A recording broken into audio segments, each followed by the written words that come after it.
What's up, everybody, man? What's going on, man? Today, I thought I'd do something a little bit light with the whole thing with politics right now. Everything, getting too crazy and people's emotions going all over the place. And yeah, my eye's still a little messed up. I have a sty or something in there. It's bothering me. Anyway, today I thought I'd talk about something that's a little less controversial and controversial at the same time. And that's comedy, right? Comedians get a lot of slack for their content and the controversial stuff that they talk about, but I personally think that that's one field that shouldn't be what's the word I'm looking for? Like, I don't think that comedians should be filtered, or I don't think the comedians should have to be politically correct and stuff like that. And the reason I think that comedy should be one of those fields that doesn't have to kind of be apologetic or stuff like that is because I personally believe that comedy is something that we really don't have control over. I don't think that we control what we find funny. I think that's something that's just it's natural. Either you find something funny or you don't. And I just thought that I think it's kind of messed up. Hey, what's going on, bro?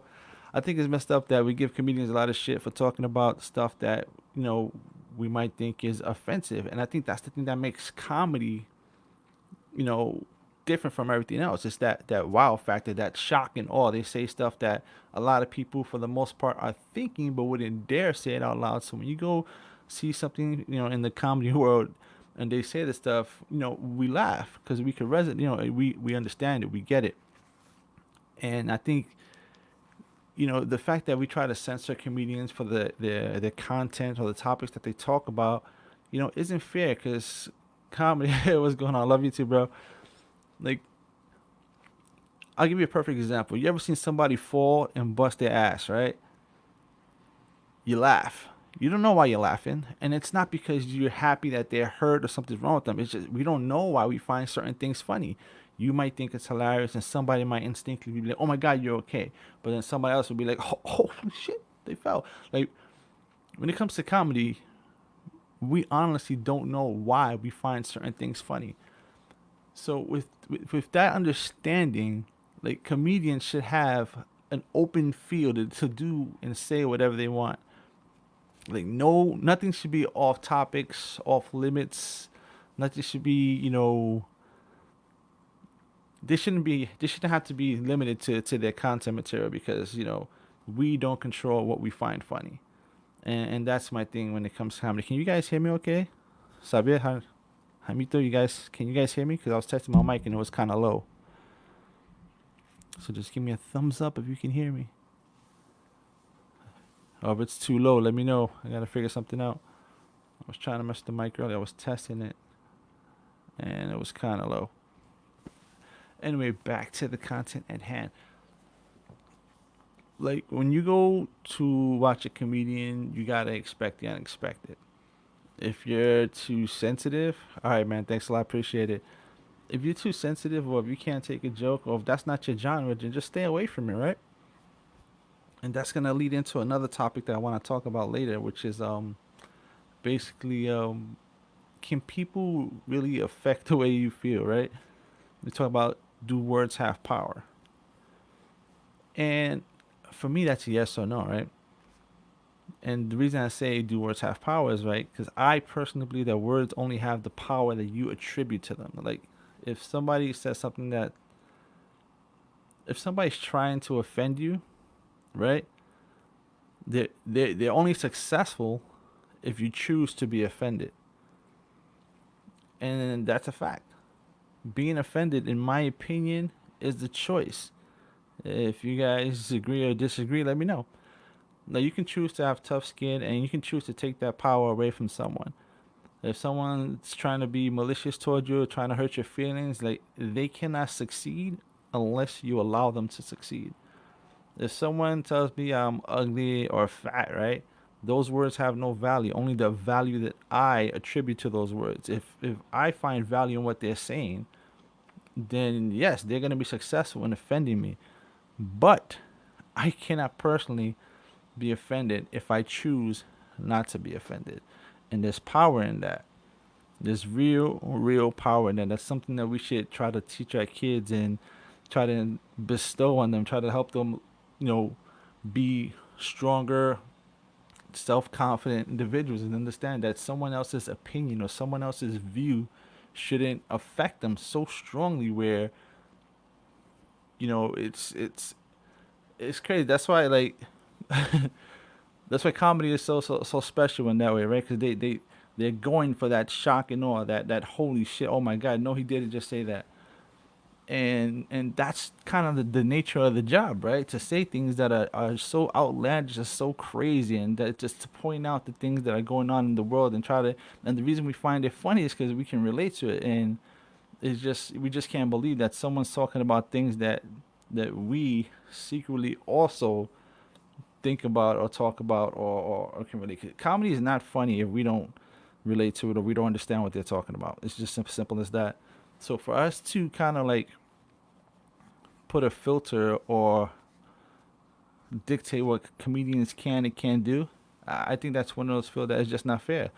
It's like you're taking away their ability to do their job. Like if you're concerned about what a comedian can't and can't say or can't do, you're essentially gonna eventually like nothing's gonna be funny. Somebody's gonna be offended. Somebody's gonna be like in the world we live in. The statement I'm about to use it could be offensive in and of itself, but we live in what they call a snowflake culture where everybody is so sensitive to every little thing, and you have to really worry about what you have to say. You can't have like real clean conversations. You can't not clean. You can't have pure conversations. You can't say exactly what's on your mind because you just might offend somebody. And even though that's not your intent, even though you have no intention whatsoever to offend somebody, you kind of have to worry about the things that you're talking about. And that's kind of messed up. I think we should teach our kids and teach ourselves to be stronger mentally and to not take everything so serious and not to give someone the power to offend us. I can't stress it enough. I've had people try to like say negative things and try to attack me, right? But they're unsuccessful because I don't put value into what they're saying. I don't allow them to. If I choose not to be offended, I personally believe it's a choice. You can choose to let something bother you, or you can choose to understand that someone's opinion of you, or someone's statement, or someone's thing, a movie, a song. I want to believe that people aren't inherently like mean or trying to hurt your feelings, and if they are, you can choose to ignore them. You can do that. You have that power. You can choose to just be like, you know what? No, that's your opinion. Whatever, it doesn't affect me. Someone calls me a fat fuck. That's your opinion. Might be fat to you, but this person thinks I'm sexy. I think I'm sexy. It's about having a strong mindset, strong self belief, strong self esteem, and that's something I think we honestly should teach our kids, and that's something I try to bestow onto my son. I try to like talk to him like how don't put too much value in other people's opinions,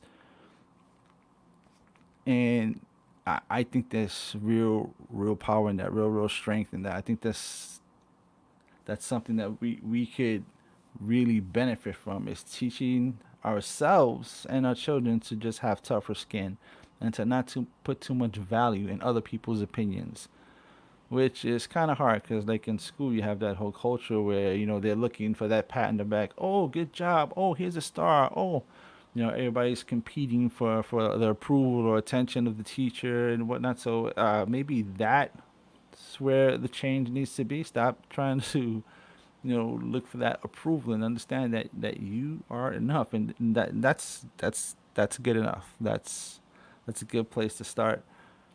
You just be stronger people, man. Just be stronger people. If we continue down this road of super sensitivity and trying to change so that we don't offend everybody and constantly, tippy toeing on everything we do, I mean, at some point we're just gonna have to start talking in sign language and use like words that are not offensive at all. It's gonna get to the point where hi is gonna offend somebody. And you know what? You know what's crazy?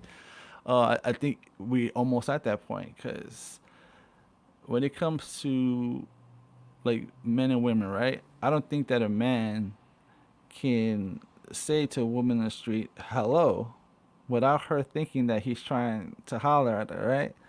And I think that's kind of crazy. Like, hello, good morning, just a regular. Like, I'm guilty of that. I'm that super nice dude that I say hi and good morning literally to everybody, but the one I get the most like a little bit of weird looks from is when it's a woman. When I'm saying hi or good morning to a woman, it's just like, uh huh, no, I'm not interested. Me neither. I'm just saying good morning, hi. So anyway, that's my little daily chat, my little daily tidbit for today. If you guys have any topics that you might want to go into or talk about on one of these daily chats or for a later discussion, let me know. You could join my Facebook group and we can talk more about that.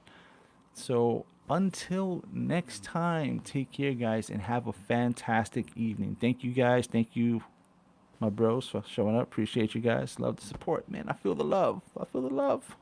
Take care, man. Be good. Peace. Where is this thing? There you go. Bye.